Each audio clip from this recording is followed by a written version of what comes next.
राजेश एक बहुत बड़ा बिजनेसमैन था और आज उसकी इकलौती बेटी झिलमिल का 8th बर्थडे था। राजेश जल्दी जल्दी सारा काम खत्म करके घर के लिए निकल गया। ओह ड्राइवर सुनो, मुझे किसी अच्छी सी गिफ्ट शॉप पे ले चलो। मुझे झिलमिल के लिए एक प्यारा सा गिफ्ट लेना है। जी सर, मैं आपको शहर के सबसे अच्छे गिफ्ट शॉप पे लेकर चलता हूँ। झिलमिल बिटिया के लिए वहाँ एक से एक गिफ्ट मिलेंगे। हाँ हाँ, ठीक है। राजेश शॉप पर कई चीजें देखता है पर कोई भी गिफ्ट उसके मन को नहीं भाता है। वो शॉप से बाहर निकल ही रहा था कि उसकी नजर सबसे कोने में रखे एक जोकर के खिलौने पर पड़ती है। झिलमिल को तो जोकर्स बहुत पसंद हैं। उसे ये खिलौना भी अच्छा लगेगा। मैं उसके लिए यही ले लेता हूँ। राजेश गिफ्ट लेकर घर पहुंच जाता है। पापा पापा आ गए। हैप्पी बर्थडे मेरी गुड़िया रानी, ये लो तुम्हारा गिफ्ट। वाह जोकर, मुझे ये बहुत पसंद आया पापा, थैंक यू। चलो अब जल्दी से केक काटो झिलमिल, तुम्हारे सारे फ्रेंड्स वेट कर रहे हैं। झिलमिल केक काट लेती है और सब लोग उसका बर्थडे मनाते हैं। सबके जाने के बाद वो अपने जोकर को अपने रूम में ले जाती है। ओह ये कितना प्यारा जोकर है। इसकी आंखें तो देखो, ऐसा लगता है कि खिलौना नहीं है बल्कि असली है, मानो अभी बोल पड़ेगा। झिलमिल एकटक अपने खिलौने को देख रही थी कि तभी जोकर की पलक झपकती है और वो मुस्कुराता है कि क्या, ये मैंने अभी क्या देखा? नहीं नहीं, मेरा वहम होगा, भला कभी कोई खिलौना भी हंसता है। तभी झिलमिल की माँ पूजा उसे आवाज लगाती है और वो रूम से बाहर चली आती है। उसके बाहर जाते ही वो जोकर फिर से एक डरावनी हंसी हंसने लगता है। झिलमिल वापस आकर अपने कमरे में सो जाती है। अचानक से उसकी आंख रात के 3 बजे खुलती है। वो पानी पीने के लिए मुड़ती है कि तभी वो देखती है कि वो जोकर उसके ठीक बगल में बैठा हुआ था। ओह, ये क्या? हो, मैं तो डर ही गई। अब ये जोकर भला यहाँ कैसे आ गया? झिलमिल उसे उठाकर वापस बाकी खिलौनों के साथ रख देती है। झिलमिल जोकर को देखती रहती है और फिर सो जाती है। अगले दिन झिलमिल मम्मी को ये सब बताती है। अरे बेटा, हो सकता है तुम ही ने उसे अपने पास रखा हो और फिर भूल गई हो। ऐसी छोटी छोटी बातों पर इतना परेशान मत हो। ठीक है मम्मी। उस वक्त तो झिलमिल मम्मी की बात मान लेती है, लेकिन अब ऐसा अक्सर होने लगा कि वो जोकर वाला खिलौना अपनी जगह पर नहीं होता था। कभी वो खिड़की पर तो कभी झिलमिल के बेड पर अपने आप पहुंच जाता था।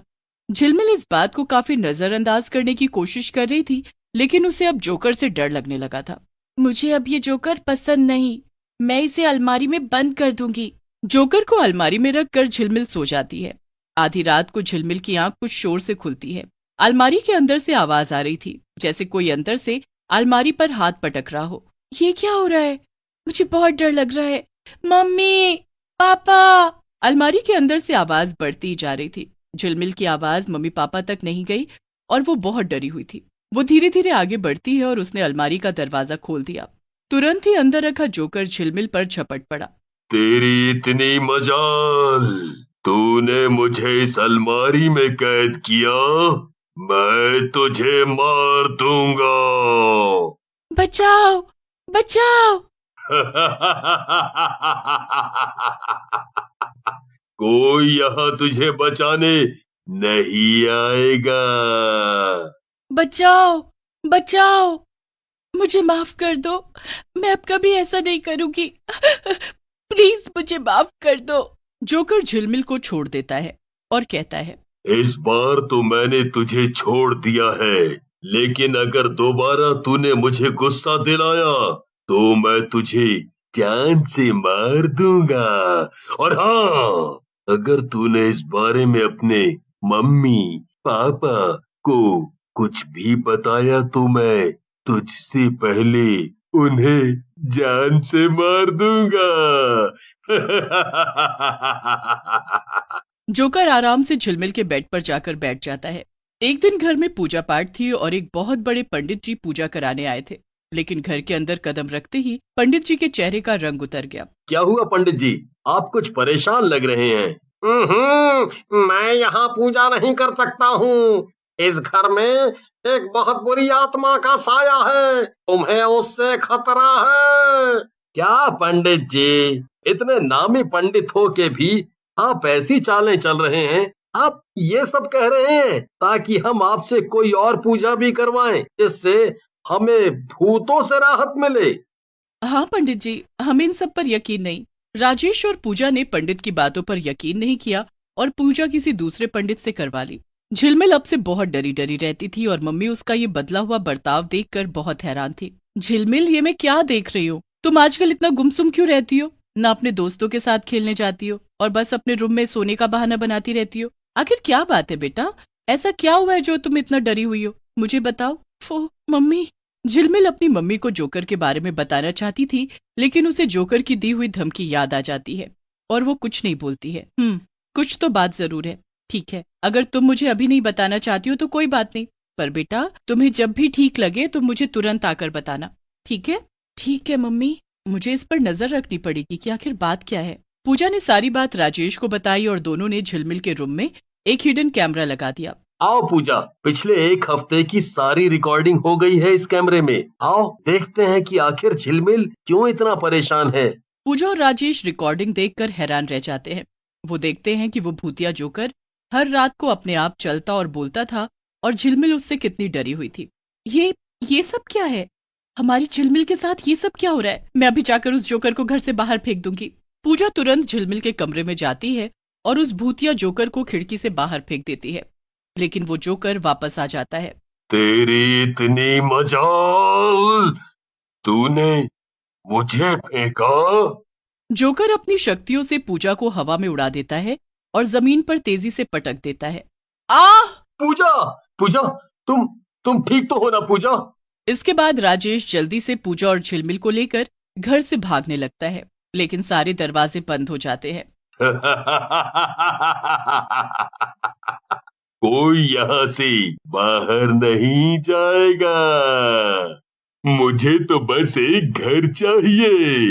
मुझे यहाँ से बाहर मत निकालो। मैं किसी को कोई नुकसान नहीं पहुँचाऊंगा। ठीक है, हम तुम्हें यहाँ रहने देंगे, लेकिन तुम वादा करो कि किसी को कोई नुकसान नहीं पहुँचाओगे। इसके बाद राजेश, पूजा और झिलमिल घर के बाहर आ जाते हैं। ये तुम क्या कह रही हो पूजा? हम उसे घर में कैसे रहने दे सकते हैं? हमारी जान को खतरा है।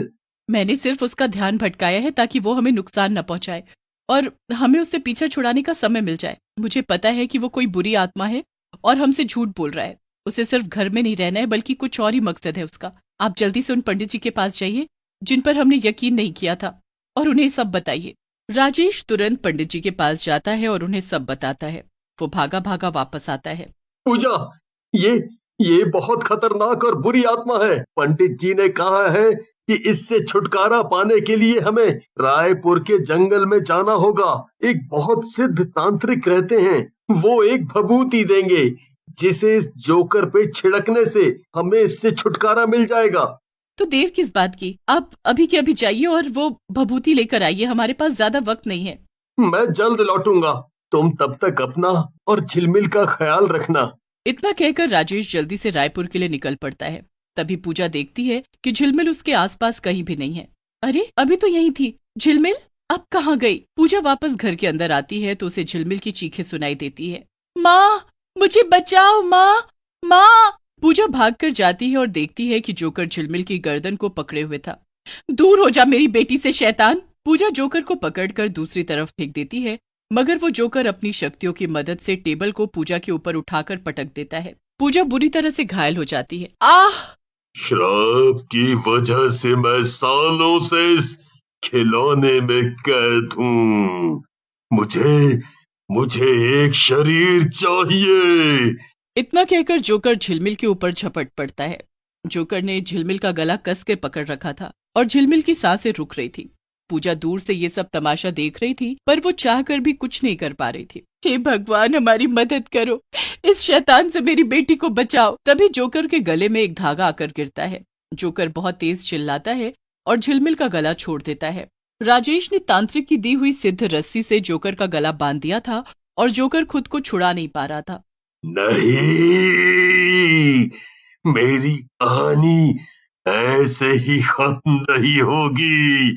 इतना कहकर राजेश अपनी जेब से तांत्रिक बाबा की दी हुई भभूति निकालता है और उस जोकर के ऊपर डाल देता है। जोकर का खिलौना आग से जलने लगता है और राख हो जाता है। लेकिन उस राख से एक काली परछाई निकलती है और खिड़की से बाहर उड़ जाती है। राजेश अपनी बेटी और पत्नी को लेकर उस शहर से बहुत दूर चला जाता है और वापस से एक नई जिंदगी जीने लगता है।